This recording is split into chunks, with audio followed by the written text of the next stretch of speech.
Today's motion, as you're all aware, is Asia is already the center of global technology. So the US and of course Silicon Valley in particular are still home to the most of the world's most valuable tech companies. But Asia is quickly becoming a force to reckon with, whether it's in the area of consumer internet, semiconductor manufacturing, or fundamental research in areas like AI. In fact, one could argue, as our first team does today, that the torch is already passed and Asia has become the center of global technology. But one could also say, as our second team will argue today, that it's definitely too premature to make that statement. Now with that, it's my great pleasure to introduce you to our two teams debating today. Arguing for the motion is Ken Koyanagi, who is joining us today from Tokyo. He's a senior staff writer and editorial board member of Nikkei, where he writes editorials and commentaries about the tech industry and Asian affairs. He was the founding publisher of the Nikkei Asian Review, which has since been renamed to Nikkei Asia, and which really is an essential source for all Asia-related news and analysis. We subscribe to it here as well. Here's the latest issue that has just arrived at our office. He has also covered the US tech sector from Silicon Valley back in the 2000s. Welcome, Ken. Joining Ken in the team arguing for the motion is Mercedes Ruehl, who is the Financial Times Asia technology correspondent based in Singapore. She previously led the FT's newsletter and audience engagement team in Asia, and before that was also based in Australia for a couple of years. Hey there, Mercedes. On the other side, arguing against the motion are James Kynge, who is joining us from Hong Kong. James is an associate editor and global China editor at the Financial Times, and he also edits the aforementioned Tech Asia newsletter. He has over 20 years of reporting experience, including from China, Japan, Malaysia, Singapore, and a number of Central Asian countries. Welcome, James. And finally, joining James on the side of arguing against the motion is Akito Tanaka, who is the chief business correspondent at Nikkei Asia and senior staff writer at Nikkei. He's covering the tech sector from Singapore and has covered global companies in both Japan, the US, and elsewhere. Thank you all for being with us today. And without further ado, I would like to hand over now to the team arguing in favor of the motion and Mercedes Ruehl delivering 4 minutes of opening remarks. The floor is yours. Hello, good morning, good afternoon, good evening. Thank you, Asia Society Switzerland, for having us today. And also thank you to all of you who joined. You may think Asia is becoming or is close to or is even on the precipice of being the center of global technology, but it's already overwhelming the center of gravity for tech, and it has been for a while. The reasons are quite simple. Asia's population, its geographic spread, its diversity. This is a large chunk of the planet we're talking about, well over half of the world's population. If we were talking here today, arguing just China or just India, sure, maybe you could say otherwise, but we're not. Let's start at the beginning of kind of what all the ingredients that give Asia, we believe, this status, starting with talent. India alone produced 3/4 of the world's science, technology, engineering, and mathematics STEM graduates between 2016 and 19. Meanwhile, China is expected to see another record-breaking year in terms of the number of fresh university graduates. I think over 9 million this year. That's even before we get to people from fast-growing Southeast Asian economies or indeed Australia, which is also part of Asia. What about unicorns? Well, China, home to 26% of the world's unicorns, startups valued at 1 billion or more for those who aren't sure. But by many metrics, China actually outnumbers the US for unicorns. That's before we get to places like India, where dozens of new unicorns have been created this year alone. One startup, Apna, which I've been following, this year became a unicorn in just 21 months. I mean, show me where that is happening elsewhere in the world at such speed, apart from Asia. My colleague Ken will go into more detail about how Asia is the center for investment and unicorn creation later on. But then moving on to other ingredients, knowledge. Over the past decade, Asia has accounted for 51% of spending on research and development, and 87% of patents filed. Of the 5 companies that hold the majority of 5G patents, for example, 4 are Asian. And then, as we move on, there's technology and renewable energy. Again, crucial for keeping eyes turned to Asia as the center of innovation. Asia already has the largest share of installed renewable capacity, 45%. Now that compares to 25% in Europe and 16% in the US. The region has a strong position in next generation electric vehicle batteries.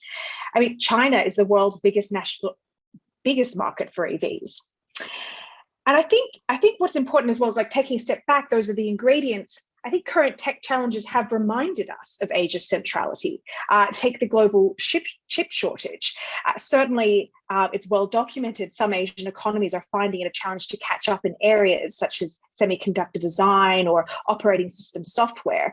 But I think this is kind of a narrow barometer of whether a region is the center of tech. And I can remind everyone that a Taiwanese company, Taiwan Semiconductor Manufacturing Company, is the largest contract chip maker in the world. In fact, if anything, the pandemic has shown how dependent the world is on its capacity to make leading edge computer chips. And finally, everyone's favorite topic at the moment, supply chains. Asia's tech supply chains have certainly been reconfigured during the pandemic, but most tech companies are doing so within Asia, i.e. from China to Vietnam. Take Apple, for instance, one of the big US tech companies. Asia's only becoming more central and more crucial to supply chains. More than 90% of the world's smartphones are made in Asia. So what I'm trying to say here is that all these ingredients, all this put together, Asia's diversity is its strength. Certainly economies like Japan and Korea may have few unicorns, but they have a knowledge base. This is where America and the West really just cannot compete. Excellent. Thank you very much, Mercedes, and ended almost exactly on time. That's perfect. Thank you very much. And let me just hand it right over to Akito Tanaka for his opening statements arguing against the motion. Akito, please, the floor is yours. Great. Thank you so much for joining. The motion is Asia is already the center of global technology. And I would argue against this motion because, first of all, Asia lacks global tech services. Most of the tech giants in the region, you name it, if you don't know, please read the newsletter. They are Grab and Gojek and Tokopedia.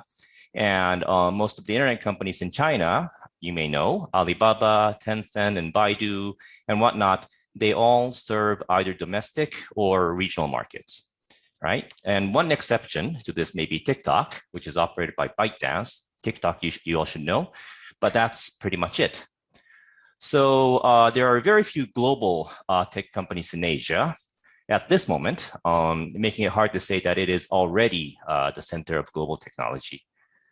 On the other hand, if you look at the US, primarily in Silicon Valley, you all know these companies. There are companies like Google and Apple and Amazon and all these tech companies, and they all serve the global market. People use it in Singapore, they use it in Malaysia, they probably use it in Africa, they use it in Japan, not in China because of the government regulations, but they serve pretty much all over the world. And Google has been maintaining close to 90% market share in the search engine, which is one of the critical and key technology in the internet industry. And it's pretty much unchallenged, especially by Asian tech companies. And they all generate vast profit, and they have abundant cash flow, and the market cap are just phenomenal. And these financial gaps between the tech companies in Asia and the US will probably keep on getting bigger. And another important point I would like to make is that the tech companies in Asia, there are fast-growing tech companies in Asia, but they actually rely on US tech giants, especially on the critical infrastructure service and technologies and platforms. Let me give you some examples. Now, pretty much all the startups in Asia, they rely on either Amazon or Microsoft or Google's cloud infrastructure. They can't do their business without these clouds. And all the smartphone apps, which are pretty dominant in the Southeast Asian startup scene, they are also relying on either Apple's App Store or Google's Google Play. Now, this means that these US giants will become even more stronger as tech companies in Asia grow. As Grab grows, Gojek grows, they'll keep on they'll spending more cloud services, and those money is going to go into either Amazon or Google or Microsoft. Now, yes, there is Alibaba Cloud and Tencent Cloud, and Huawei is trying to do its own smartphone operating system. However, but again, these services are primarily provided in China. or used by companies that do businesses in China, which we cannot call it global. Now, Asia is a vast power in semiconductor manufacturing, as Mercedes said. These are TSMCs, but again, chip designs are done somewhere else, primarily again in the US. And most of the smartphone chips actually use ARM technology, ARM architecture, which was developed in the UK, sorry. So 2 points from the opening statement: lack of truly global services in Asia, and the fact that most of these tech companies in Asia is actually relying on services and platform of the US giants. And I believe that these 2 points make it hard to claim that Asia is already the center of global tech. It has a huge potential, I agree. I agree with that, but it is still not the center yet. Thank you. Thank you very much, Akito Tanaka. And you're, of course, absolutely right. The motion we're discussing today is whether Asia already is the center of global technology, not necessarily whether it will become the center of technology. But let's now hear from Ken Koyanagi joining us in Tokyo to offer his rebuttal on why Asia actually is already the center of global technology. Ken, you also have 4 minutes. Okay. Hi, everyone. Thank you for inviting me. And we have heard all the things that you would expect to hear, actually, from Akito Tanaka, I would say. Yes, true. Their market caps are huge, and they're making a huge, awesome profits, and they are announcing it this week. But it is also true, those tech giants in the USA, they are not as global as you think. Think about it. Where is Amazon in Southeast Asia? I mean, it's a small part of Singapore market. That's it. There is almost non-existent in Southeast Asia, for example. In India, they have some existence, but they have a huge rival called Flipkart. And also there is a tech giant called Reliance Industries in India, and they're fighting back against Amazon. Plus, Indian government is fighting against Amazon too. So Amazon is not playing well in Asia. For example, and look at Netflix. Their existence is small compared to their existence in Japan and the US, but they're almost non-existent. They're too expensive, and their portfolio are too Western. And all the local players like Hotstar in India, for example, they're going crazy because they have a huge portfolio of cricket games, actually. That's what's happening in Asia. And more fundamentally, those giants called GAFAM in the USA, I think they're almost doomed. They're facing all kinds of regulatory hurdles these days, and they're hitting wall of growth already because they have already monopolized the entire market. So they have no place to grow anymore. And also the US Congress and European Parliament regulators, even Japanese regulators, and Chinese regulators, or Korean regulators, or Indian regulators, and Southeastern regulators. They're cracking down on them. So they are kind of doomed, and they're about to be split by the antitrust regulations in anytime soon. So if you're an investor, look at the potential of growth. They're not turning into GAFAs. Instead, they're turning into Asian tech emerging companies, like Gojek, like Grab, or like Reliance Industries geophones, for example. They have a huge potential for growth. And also, the difference from those advanced markets, so-called the West, is the size itself. Look at population of Asia. We are talking about billions, not hundreds of millions. And they're growing and they're young. Now, where would you invest between aging and shrinking population, advanced economies versus emerging Asia? It's a no-brainer, I think. So that's one point. And also, you're talking about chip designs, but chip designs something you can catch up with very easily. Already hundreds of startups in China have already bought eternal licenses from EDA providers in the US, and they're designing chips like crazy right now. And they're catching them so fast. So it's a matter of time. And also, if you cannot manufacture chips, where would be your chips? You cannot do anything like AI or cloud computing or anything without physical chips available. And that's exactly what's happening right now. So you should be careful. if you choose between Asia and the United States, think about it. If they're going to war, which place would you be if you're a technologist? You would rather be in a place where you can procure chips abundantly instead of those who are begging to import chips from Asia. So think about it. Perfect. Thank you so much, Ken Koyanagi in Tokyo, for this rebuttal arguing in favor of the motion. And now finally, let's hear the rebuttal from James Kynge arguing against the motion that Asia is already the center of global technology. James Kynge in Hong Kong, the floor is yours. Thanks so much, and thanks to everyone for joining us. If you don't mind, I'll keep my camera off because I'm having internet problems on the small outlying island where I live in Hong Kong. So let me just start by echoing something that my colleague Tanaka-san was talking about. As I did research for my 4 minutes today, I found the top headline on the Financial Times website proclaiming that Alphabet and Microsoft had just made $110 billion in revenue in the last quarter. What's important about this is not that that's a huge amount of money, but the growth rate behind it. This enormous amount of money represented a 30% increase on the same quarter last year. So you have an enormous companies growing like topsy. To me, that one statistic settles this debate that Asia is, although very strong, and as our fine colleagues on the other team have suggested, full of potential and full of vigor, is not yet already, and already is the key word, the center of global tech. But let me move away from big tech and talk about an area where I think the US lead over Asia, and I'm going to come in with Europe. I'm not sure that Europe's been mentioned yet. I'm going to come in with Europe as well. The lead is particularly strong in the startup ecosystem. So our colleagues have spoken about unicorns.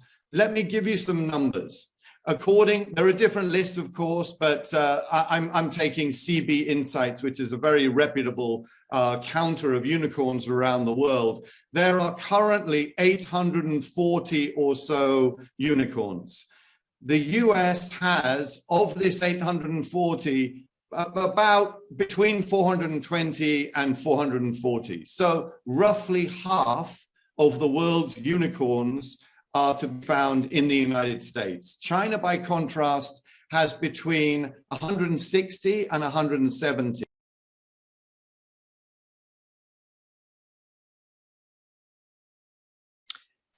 And now it seems we have completely lost James Kynge in his small remote island somewhere off the coast of Hong Kong. Let's give it a few seconds to see if he's back. Otherwise, I think he's made a compelling argument already, and we would probably just take it from there. I'm back now, Nico. Can you hear me? We can hear you well, James, and you have 1 minute and 10 seconds left on your clock. Okay, profuse apologies to everybody. As I mentioned, the internet here is playing up today. Okay, so let me move into funding. The argument about unicorns I've just made, the funding side of the picture is similar.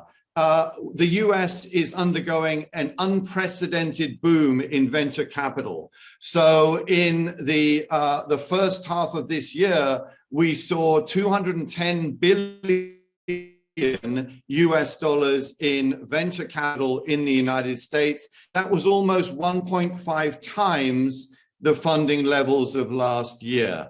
And Europe is also strong.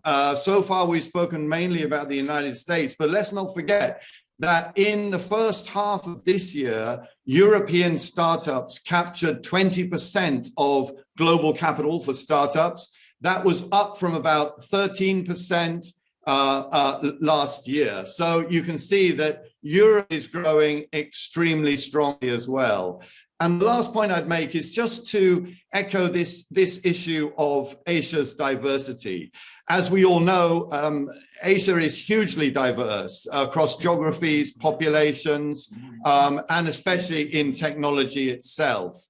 But what we should also realize is that Asia's success, which is very strong and is very vigorous and admirable, has been built to a significant extent by the transfer of technology from other parts of the world and the transfer of capital also from elsewhere in the world. So I urge you to vote against the motion. Asia is not already the center of global tech. Thank you so much, James, and thank you for staying with us despite the connection troubles. And that concludes the first part of the Oxford debate, and we're moving on to Q&A. Now, it seems to me that really what this conversation is centering around is also a little bit what being the center of global technology means. Is this about market capitalization? Is it about sort of the growth of a certain metric? And those are all interesting things to talk about. But I do want to start it by asking the team arguing in favor of the motion, Mercedes Ruehl in Singapore. You spent a lot of time talking about numbers. You said, Asia accounted for 51% of R&D research. It was 58% of patents. And of course, using big numbers, I feel, is kind of like the way to win every argument for Asia, because Asia is just an inherently big place, so it tends to win on this. But doesn't sort of the fact that the center of global technology for the last few decades was undisputedly Silicon Valley, which is a tiny, tiny place somewhere in California, show us that it's really not about numbers, and that you can have as many STEM graduates as you want, but really it's about something else. It's about a culture and a drive for innovation, and maybe that's something that's lacking. So are you confident that really the size here is everything that matters? So Nico, I'm just checking that you're saying that that Asia, are you suggesting Asia has no culture of innovation? I'm asking that question. They're very interesting to hear some of the arguments from the other side, and the reason. I think we had plenty of big numbers from the other side as well. I think I just think that this is where all of the investment, the entrepreneurs, the scientists, commentators are focusing on Asia at the moment, and it's for a reason. I've given you numbers. I can give you plenty more. Asia has the world's fastest growing market, and it accounts for 50% of global GDP. We can spout numbers for ages. Yes, the point is it's just so easy with Asia because it is so big. And we talk about, okay, I can talk about unicorns for plenty of time, but the point I'm not making is just about geographical size. It's also about the diversity of it. We've got amazing unicorn creation in India and China. Then you've got these huge knowledge bases in places like Japan and Korea. That they have, maybe fewer unicorns, but they have large tech firms and significant knowledge base. South Korea, Samsung, South Korea's main tech conglomerate, they launched the first foldable smartphone with a foldable glass screen this year, and the world's first flexible smartphone, which was last year, that was a Chinese company. To kind of suggest that innovation might not be happening here yet it just seems nonsensical to me. I guess that's what I'm trying to say, is that it combines all the ingredients thanks to having such a diverse number of countries. When we talk, you talk about just Silicon Valley, it just doesn't have, if we're talking about a global center for tech, that's great. It's got very wealthy tech companies. How can that be just the only barometer through which you judge something? I don't think that makes sense. You have to look at the number of talent. You have to look at the rate of investment. And sure, the numbers are great in the US, and Europe's had a good year, but the creation of unicorns in Asia is much faster now. So I think when I say size, I just mean the diversity of it. That's just a natural advantage. Thank you very much, Mercedes, and we'll definitely come back on the question of diversity. Akito, I want to ask you. You spent some time arguing that not only is sort of our US or Western consumer internet companies still very dominant throughout many Asian countries, but also a lot of the homegrown startups and companies that were also mentioned as arguments from the team arguing in favor. They are actually built on infrastructure provided by the large US tech giants such as Amazon or Microsoft. But then again, of course, the servers that these large companies use to run their infrastructure on are powered by chips that were all probably manufactured somewhere in Asia, and probably the servers themselves entirely were manufactured in Asia. So if you really go back like through the entire sort of chain and start at the very bottom, wouldn't we have to agree that sort of, you know, that tech is actually originally coming out of Asia, and Asia is the center just primarily, but because if for some reason that supply chain was cut off, then global tech would crumble, including these big American giants. Yeah, so I agree to all the things you've said. I think one of the key sort of focus point of this motion is that the motion is Asia is already the center of technology. Was that it, Nico? It was, right? Yes. So that's the point. Yes, Asia is already, in a sense, part of center of technology. They provide critical chip products to companies like Google and Amazon and its data center. But if you say the problem that I have here is if you say the center, I mean, you cannot still claim that Asia is the center already. There's a potential, there may be, and then in the future there may be multiple centers. That I agree. However, the motion, if I stick to the rule, I'm not trying to be, difficult or anything, but if I stick to the rule, if you say the center of the technology of global technology, I don't think it's not still the center. There may be multiple centers in the future, but definitely it's not the center, and it's not already the center. And if you think about the center, I think it's still the US and primarily Silicon Valley tech companies, because they are in the game in the earlier stage, and they pretty much sort of grabbed the most important components and services in the internet. Who knows? I mean, as Ken said, something might come after in Asia. The leapfrog is always a big chance for innovations, but we still don't see that yet. So the problem I see here is that the center and already, so these two words that I'm sticking to. Excellent, thank you. And I just want to pick this up and Ken, play that to you. So you said in your statement that you made the argument that these US tech giants are not actually as global as we may think, you know, that sometimes they have a really small market share in a lot of these Asian markets. And we want to counter that with, I think something that the other team said as well, is that of course is true for the Asian tech companies as well, maybe with the notable exception of TikTok, which has also been mentioned. Many of these Asian tech companies are very, very successful in their home markets, maybe in some other markets within Asia. But I'd be very hard pressed to think of like one truly global Asian tech company that, you know, is like that dominates its sphere and its industry globally. So wouldn't you have to agree that, while we can absolutely say that the Asian tech scene has been very successful and is very thriving, it is absolutely premature to say that they're actually the global center? Well, if you pick up TSMC, I mean, how many percentage they have in the high hardcore cutting edge chip market? They have 90%, 90. It's not 19, it's 90, right? So I mean, if you pick up the chip market, it's definitely the center, and almost they are monopolized. They or we, as I am an Asian too, but we are monopolizing in the entire chip manufacturing market, and everybody else is depending on it. You know, you cannot do AI without chips, so it's definitely the center of the backbone of the entire technology industry and ecosystem. And if you allow me, I mean, I was kind of impressed to see Toyota Motors took the biggest market share in the United States auto market in the July-September quarter. I mean, auto is a bunch of technologies combined together in a package together into a car. So that shows the level of technology that Japan has developed for the past 30, 40 years. And that's a symbol.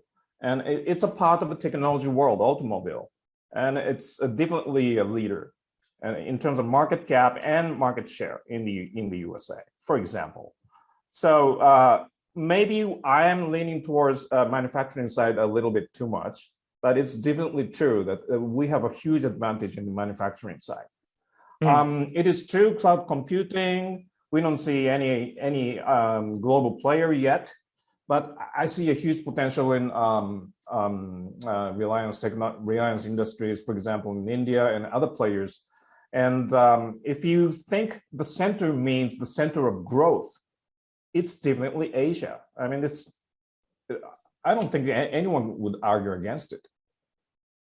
All right, thank you very much. Finally, James Kynge, if you're still with us from your remote Hong Kong island, you talked a lot about sort of the growth that the large US companies have. You talked about how much venture capital is going into the tech startup, but still, the big stories we've seen in sort of the US tech ecosystem was really one of sort of a regulatory crackdown of the big power that these huge companies have amassed and how difficult it is to break that. And while there may still be more venture capital going into US startups, it seems to me very much that sort of Asia has a much livelier ecosystem and there's a lot more innovation happening there. The Chinese government has taken much more proactive steps to rein in those large companies to prevent them from forming any sort of monopoly or oligopoly. So isn't that really a sign that Asia really has become a key driver of technological innovation, while sort of the US companies may still be big, but they're sort of basically resting on their laurels and just generating the profits that they have from ancient business models? That's a great question. Thanks very much, Nico. I would like to say a few things sort of in support of what you're saying, and then tell you why it doesn't carry the argument. So I think there's no question that Asia is really moving, and it's not just China. I mean, Japan, South Korea, as Mercedes has been talking about, Southeast Asia, India. There's an incredible amount of activity. Fantastically interesting to be covering this for the Tech Asia newsletter. And if you look at some of the resources that are being devoted to the areas where Asia is fairly weak, it's also truly breathtaking. I mean, if we look at what China's doing in terms of its national semiconductor fund, it's already invested 39 billion. That's US dollars. Then 15 local governments in China have got funds which together are worth another 25 billion. And if you add in all the tax breaks and equity investments and low interest loans by the Chinese government, you can put in another 50 billion. So if you compare all of this, which comes to well over 120 billion US dollars being put behind Chinese semiconductors and semiconductor innovation, then it makes Biden's call for 52 billion US dollars to spur US semiconductor innovation really puts that into perspective. So what we are really not saying is that there isn't an awful lot going on in Asia and there isn't an awful lot of promise in Asia. There clearly is. But as things stand, Asia is not already the center of global tech. And I'll just return to what I said at the very beginning of my rebuttal. If you look at the profits of Alphabet and Amazon just in the last quarter, you'll see that the growth rate, Alphabet and Microsoft, you'll see that the growth rate is 33%. That's year on year. And these are already some of the biggest companies in the world. It's quite extraordinary that these huge tech companies in the States are still growing at that rate. And that's why I would say that it will be quite a long time, actually, before the center of tech gravity shifts unambiguously to Asia. Wherever the global center of technology is, it's clearly not on James's island in Hong Kong.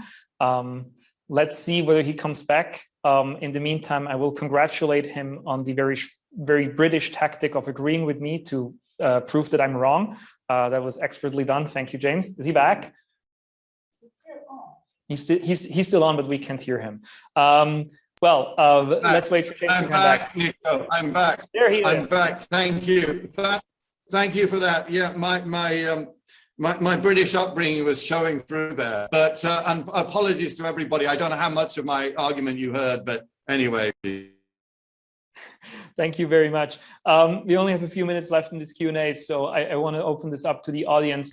Mercedes, I'm going to ask you this question, but I really want to open it up to everybody. I think this is an interesting question in this context. So we've really talked, when we talked about technology here, about broadly sort of, digital technology, internet technology, and somebody here in the audience asks how this argument would change if we looked at other areas of technology, such, for example, as biopharmaceuticals. Do you have a perspective on that? So if we broaden the concept of technology a little bit to include maybe biotech as well, obviously a big topic right now, is Asia also the center globally there as well? Is it more the center, maybe less the center? I think, biotech is a great question to ask about. I think hugely important, especially at the moment. One of the things, if we're going to use the opposing team's metric, which is rising share prices, the share prices of biotech companies in Hong Kong have been on fire recently. In fact, as well, most US pharmaceutical companies are trying their hardest at the moment to get into China, to do partnerships with Chinese biotech companies, just because, again, it comes back to like size and population. It's such a huge market for these pharmaceutical companies for data to get their hands on. I think it was a record year for partnerships between US and China biotech. US pharmaceutical companies and Chinese biotech companies. There's just this huge hunger to get into that market. And for the first time, it's not just kind of generic drugs. There's true innovation coming out of Chinese companies. I think it is definitely fair to say that the rest of Asia, certainly I'm in Singapore, they've been trying to be a biotech hub for a while. It hasn't quite come off for them. And similarly, we haven't seen it yet in places like India or Southeast Asia, but certainly for China, it is there. And if you kind of want evidence of that, just look at how desperately US pharmaceutical giants are trying to get in there right now.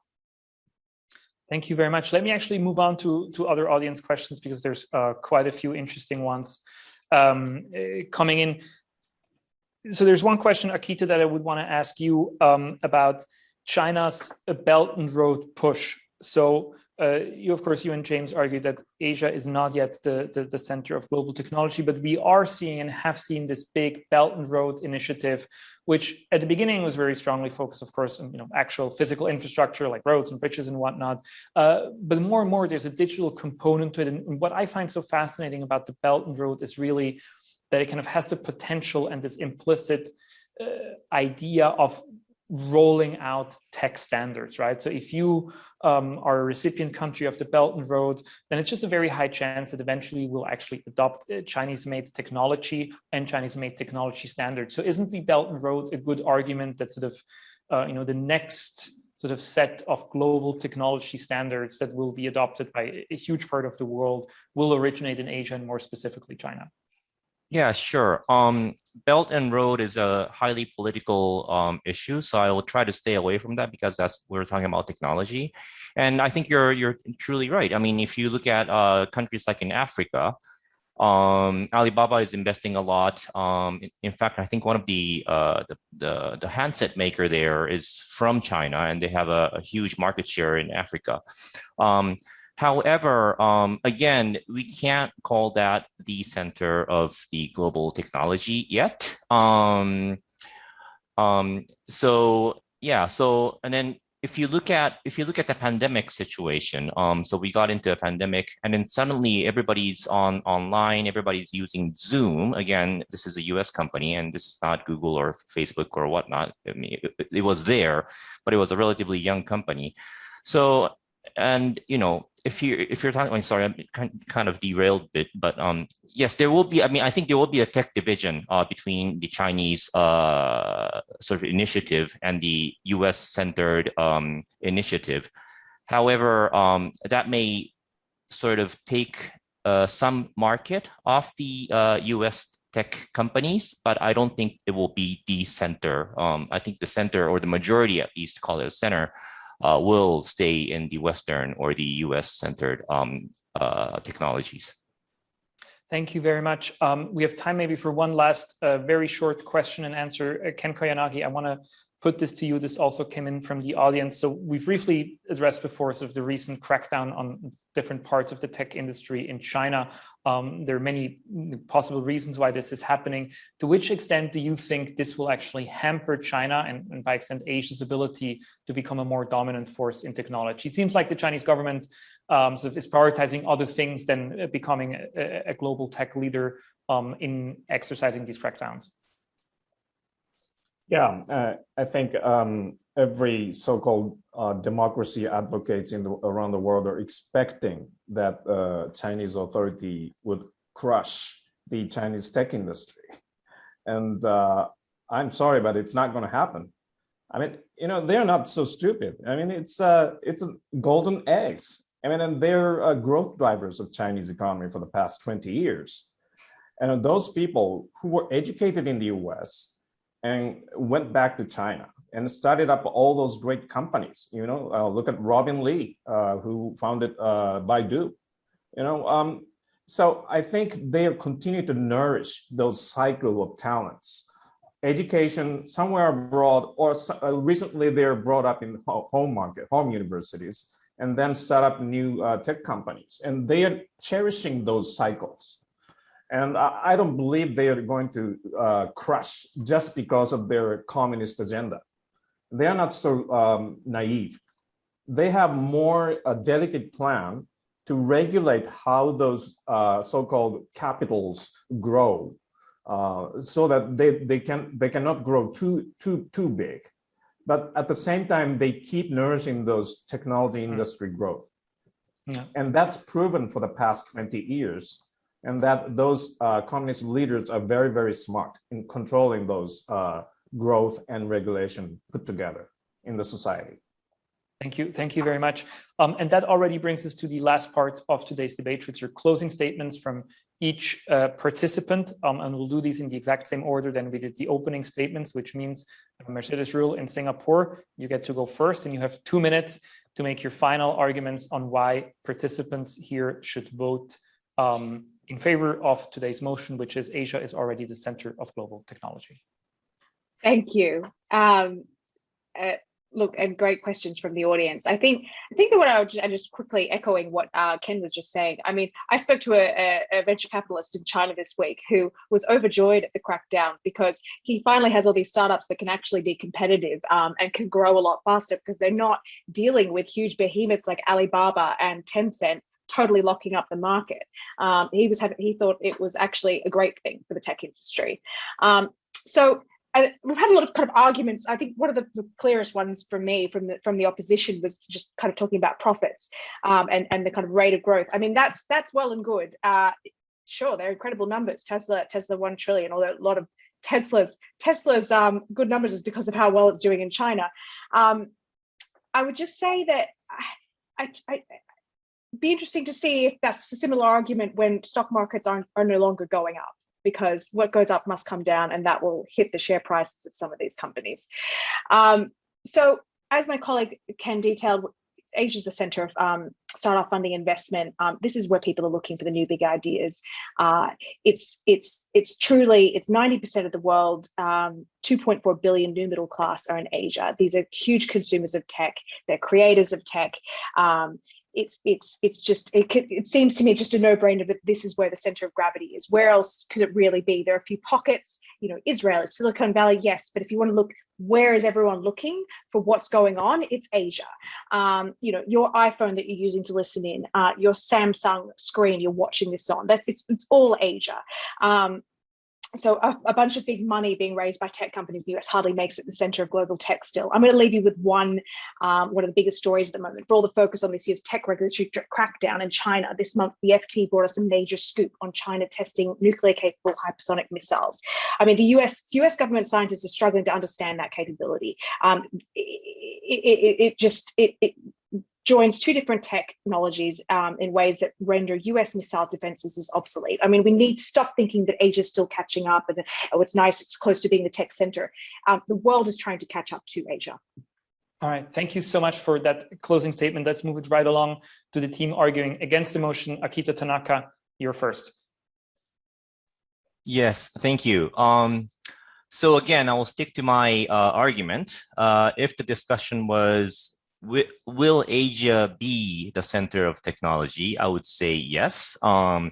Asia is already one of the center of the global technology. I would say yes. However, Asia is already the center of the global technology. I would have to argue against it.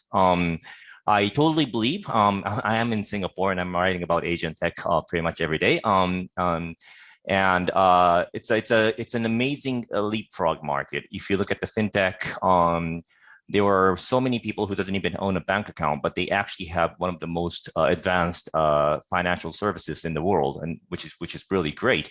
And eventually, these services might go into Africa or to Latin America. Internet company based in Singapore, they are going into Latin America, trying out new stuffs. And we may see the center of gravity, as James said, shift more towards Asia, and I think that will happen. However, since today's motion is Asia is already the center of the global technology, then I would have to argue against, and that's it. Thank you. Thank you very much, Akito Tanaka, for that closing statement. Let's now hear closing statement from Ken Koyanagi in Tokyo, arguing in favor of the motion. Ken. Okay. Yeah, I think it's about perception of the centerness or centrality. And I would argue the centrality resides in the growth or growth stage. And in that perspective, Silicon Valley in the United States is already on the decline for a lot of reasons. But biggest of them being probably they're hitting the wall of monopoly. So they are not anymore allowed to grow. So they're kind of doomed. And in contrast, the Asian tech industry has just begun actually a massive growth path, and there's a long way to go, and it's already a huge market. And look at the venture capital investments in Asia. I mean, in India and Southeast Asia, it's not about 50% growth; it's about 100% growth or 150% growth, and that's what's happening. And it's done by Sequoia or Lightspeed or everyone in those global VC firms. And that's exactly what's happening right now in Asia. And unicorns, they're doubling as well. So it's a very steep growth curve happening in Asia versus Silicon Valley. You know, their median income in Silicon Valley is something like 150K. And many tech engineers, well paid, they're not being able to afford their apartments anymore. So their model in Silicon Valley is at the dead end already. So I would argue Asia is a place that investors perceive as a center of the tech ecosystem of the entire world today. That's what I think. Thank you very much, Ken. And now finally, let's hear from James Kynge in Hong Kong, arguing against the motion of today's debate. James. Thank you very much, Nico, and thanks to everyone for listening and to our great arguments of my colleagues. Sadly, though, I have to say they are a little bit misguided. What we have here is something that nobody can disagree with, all right, is that big tech resides in the US. That is clear. Where the argument is really crucial is what next? Where will the next chapter of history be written? Will it be written in Asia or elsewhere? And for that, we need to look at the startup ecosystem. And we have in the US alone 430 unicorns. China only has about 170. Europe has about the same number of unicorns as most of Asia combined. We've hardly mentioned Europe in this debate. So what I would say is that we really need to just take a chill pill and say that, yes, Asia is... There we go. Sorry. Yeah, I just wanted to say that, you know, as things stand right now, there is absolutely no doubt that Asia is not the center of global tech already. Thank you. Thank you very much, James Kynge. And that concludes the arguments in today's debate. Thank you to everybody for your participation. And now, of course, it's time to vote again. The question is the same as at the beginning. Do you agree or disagree with today's motion that Asia is already the center of global technology?